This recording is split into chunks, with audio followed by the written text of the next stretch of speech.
Hey, what's going on guys? Arekkz here. Welcome back to another video for Marvel's Avengers, and today I thought it'd be useful to pull together some handy tips for the game to give you some pointers not only on how to best get started, but also how to make the most of the experience as you progress. There's quite a broad range of activities to get involved in alongside the main campaign and the underlying gear system, so if it all seems a little daunting to begin with, then consider this your ultimate beginner's guide. I also want to take a moment to very kindly thank Virgin Media for kindly sponsoring this video. We've teamed up once again to bring you a deeper look at the game, and over the next week or so we'll be diving in and taking a closer look at some of the heroes we've been playing with too. So as always, if you guys do enjoy this, you do find it useful, then a like would be super appreciated, and let me know in the comments down below how you're getting on with the game so far, or if you have any burning questions. Also, as a very quick note, for any of you that do happen to be Virgin Media customers, don't forget for a limited time you can grab yourself some in-game outfits, the ones you see in this video in this cool sort of red and white. For more details on that, click the link in the description box down below.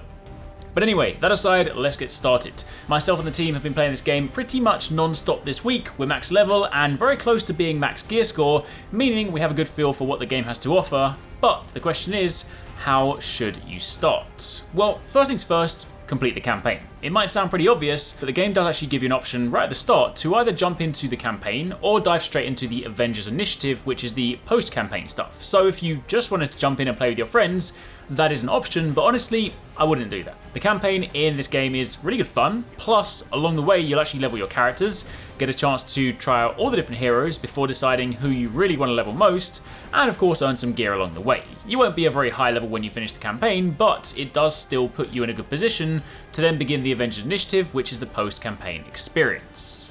See, once you complete the campaign, this is where the loot and gear aspects really come into play. The level cap in this game is level 50, and the gear score cap is 150. We're currently sitting around 140, which appears to be the highest you can get without diving into the endgame activities, so that gives you an idea as to where you want to be heading. However, while it might be tempting to just start clearing off all the missions on your map right away, if you really want to optimize your gear and your leveling experience, then I would highly recommend picking missions like these ones that have repeatable drops and are missions that can be run quickly on repeat. You can of course go back and redo other missions too, however keep in mind that some missions reward you with legendary gear, and this gear scales based on your gear score. So as you can no doubt begin to see where I'm going, ideally you want to save these missions till you get close to the max level, as they're going to help boost your gear score even further. Speaking of which, as you play through the game, make sure you are regularly equipping your best gear you have, but also boosting the power on it too. As you explore the world, you'll obtain a wide range of consumable items, resources if you will, and you'll use these to upgrade your gear. Doing so will boost the power level on the item, allowing you to take it further.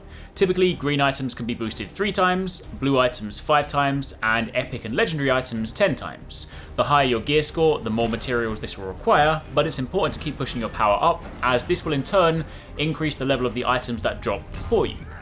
Outside of the mission that you'll be grinding, also make sure that you check in on the daily faction coordinators. There are 2 to speak to, one on the helicarrier and one at the anthill, which is the other base of operations. Speaking to these contacts will allow you to pick up daily assignments and a daily villain sector mission. The assignments can be completed passively as you play, and you can do both factions simultaneously, so grab 8 from each of them and then clear them as you go. Doing so will reward you with materials, which again can go towards your upgrades. Meanwhile, the villain sector missions reward nice gear. These rotate daily, so again, always try to do them. Additionally, as you are playing, make sure you visit the vendors too. As you level up and raise your gear score, their stock will increase in power too. The items aren't cheap, so you won't be buying new gear every few missions. However, when you get to a point where a gear piece is really holding you back, quite often they will sell you what you're looking for, which again will allow you to boost that level even further. And then finally, keep in mind that as you progress with your characters and you get closer to max level and max gear score, you'll also get closer to the end game. End game activities don't appear to unlock until you are close to max gear score, so keep this in mind when looking at the map.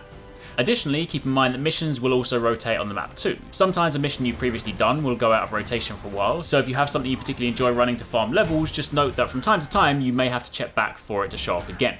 But at this stage, it's really all about maxing out your gear and tweaking your hero to suit your chosen playstyle. When you get to max level, you can unlock every single node in the skill tree, but the specialization and the mastery trees have nodes that you need to choose, so you can pick these based on your chosen playstyle to truly make your hero your own, and then start having some fun. But that, my friends, is a quick rundown on some of the things you need to know to get started. Of course, don't forget that once you're done with the campaign, pretty much everything else can be played both solo and in online co-op with friends or through matchmaking, which for me is personally always the best way to enjoy the game. It's the way that I've had a lot of fun with it. Playing through the squad has been incredibly good fun. And that also ties very nicely in with the reason that Virgin Media are of course the sponsor for this series, as their M500 fibre broadband offers hero-worthy speeds and is the connection that is designed for gamers. So again, I want to very kindly thank them for sponsoring this video, and of course thank you guys for watching too. If you're enjoying Avengers, then be sure to keep it locked as we have more stuff coming your way soon. But for now, thanks for watching, and I'll catch you in the next one.